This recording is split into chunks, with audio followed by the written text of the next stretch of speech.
Hi everyone, it's Swank Ivy, and I'm back with another Letters to an Asexual. This is number 46, and today's letter is, for once, not a random ignorant comment that I'm going to address.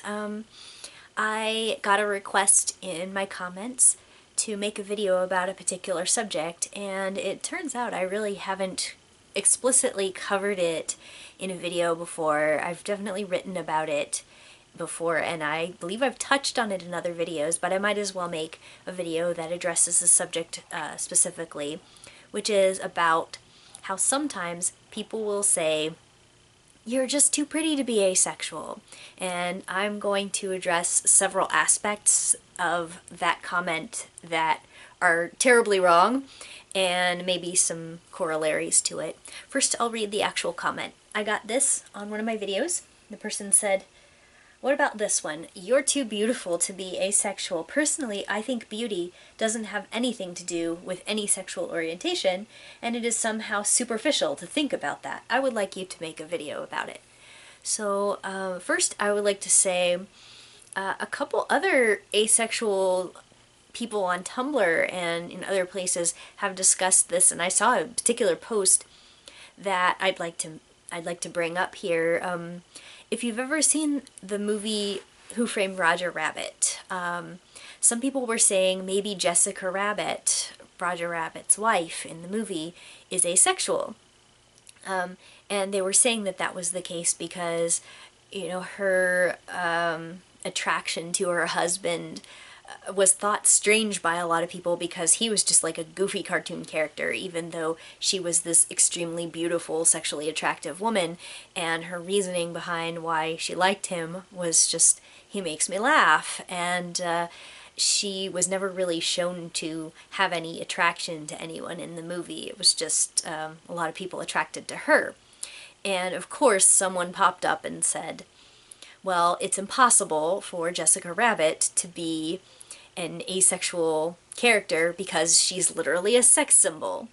And of course, further down in the comments, people are saying that's absurd because what you're basically saying is, I think she's hot, so there's no way that she doesn't want to have sex with others. And it's interesting how common that belief is. And what it's tied to is the idea that if you can get sex, you obviously want it. And I think that's where everything falls apart for those people's beliefs about us. And it also explains an awful lot about why they say, you know, oh, what a waste, or you're too pretty, you're too hot to be asexual. And I've personally heard that like quite a few times. And I don't find it to be flattering. I find it to be pretty offensive, honestly, because just like with the Jessica Rabbit thing, people are basically saying that because they desire me, it doesn't make sense for me not to desire others, which it's more common for women than for any other gender, I'm sure, but people have this idea that especially women's sexuality, but sexuality in general sometimes, is a passive thing, that it is something that when someone wants it from you, you just give it up, and that it's selfish of you to not reciprocate. And so if I'm wanted, it doesn't make sense for me to not want back. And it's pretty disturbing, actually, to think about how my feelings about whether I want to do someone are pretty much irrelevant in those people's opinion. So that tells you an awful lot about especially the sexuality of women, the perceived sexuality of female characters in movies like Who Framed Roger Rabbit, and about real women in the world. And what I also want to say is that this extends to people who are not asexual, of course. There are lots of people in the world who have had to deal with unwanted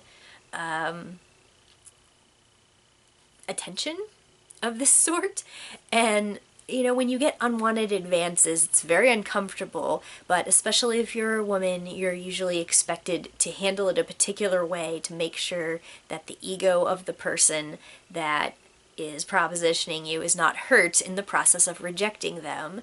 And it's also commonly expected of us not to be a bitch about it. So again, our sexuality is considered secondary to the sexuality of the people who are propositioning us. Now, to get back to the attractiveness aspect, so we've established that a lot of people think if we are attractive enough to get sex, to have willing partners out there, then it doesn't make sense for us to not want that. But then there's also kind of the flip side of that. What if you have to deal with, oh, you're too ugly, and that's why you're using asexuality as an excuse? And I've definitely heard that one too. At least for me, most of the time it's been hypothetical. It's somebody who hasn't seen me and they're like, well, if she's asexual, she probably is a hag. And this sounds really bad. I hope this is not a terrible comment I'm about to make, but I'm almost like looking forward to when I get older, and that will put me in a less normatively attractive category, because I'd really like to have less attention. But it's not like I'm a supermodel or anything. I'm, at least in my experience as a woman in the world, I'm treated like I'm a passively attractive person, and it's way, way, way, way more attention than I want. So if I were even, if I were above passively attractive, if I was like a model or something, I imagine that it would be incredibly like intolerable. It would be happening a lot more. And even if you're, again, if you're not asexual, if you get a lot of unwanted attention, it can be really exhausting, because again, you're considered to be responsible for the feelings of the people that you reject. So anyway, the flip side of, oh, you're too pretty to be asexual is, well, you're ugly, you can't get laid anyway, so that's why you're asexual, to save face. So both sides of that coin are extremely ugly. To use a loaded word, but they're very ugly in a not physical sense, and that is also partly because I wouldn't want to use an excuse like, oh well, my asexuality is why I don't want to have sex, and it's not because I'm ugly. I could get laid if I wanted to. Those are statements that kind of, when I was a little more naive and a little less exposed to the world, I used to say stuff like that because, that was true for me. It's like, how could I possibly be too ugly to get laid if I'm frequently getting propositioned? But that's not a good response to those kinds of things, because our physical appearance is literally irrelevant to how we feel about whether we want to have sex with anyone or whether we feel sexually attracted to anyone.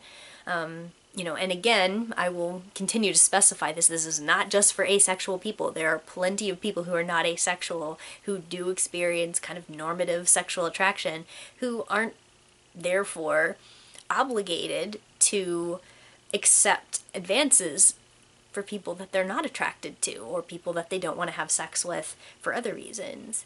So anyway, I think it's really frustrating when there's so much misunderstanding about how sexual dynamics should work and can work. The assumption is always that, of course, you want to get laid, of course, you want to have sex, and it's much more likely that you're making an excuse for why you're not doing it than it is that you just don't desire that in your life. As an asexual activist, you have to make sure not to step on other people's toes, throw people under the bus, not say things like, I'm not too ugly to get sex because I get offers. That's irrelevant, because, if you were a person who was not asexual and you did desire other people to be attracted to you, and it just didn't happen as often because you were on the lower end of the attractiveness spectrum, that would not be like a kind thing to say, like, oh, well, you're just too ugly to get laid. It's really just, it's ugly. It's an ugly thought. And, obviously there is a spectrum of who's attractive and who's less attractive by, society's standards, but, that shouldn't determine what you think that person's sexuality is. And actually, I'm going to go off on a short tangent here. Those do exist, by the way. I remember seeing a video by a trans woman who was making kind of a similar video where she said, no, I'm not flattered that, you're a straight man and you're saying, oh, you would have sex with me, so therefore you pass, you must be a real woman. She was really offended by that. And, I've definitely heard a lot of other trans women say the same thing. They say, my gender as a woman is not determined to be real or not real by how many straight men want to have sex with me. It is not determined by whether I pass by your standards. It is not determined by whether I am attractive to you.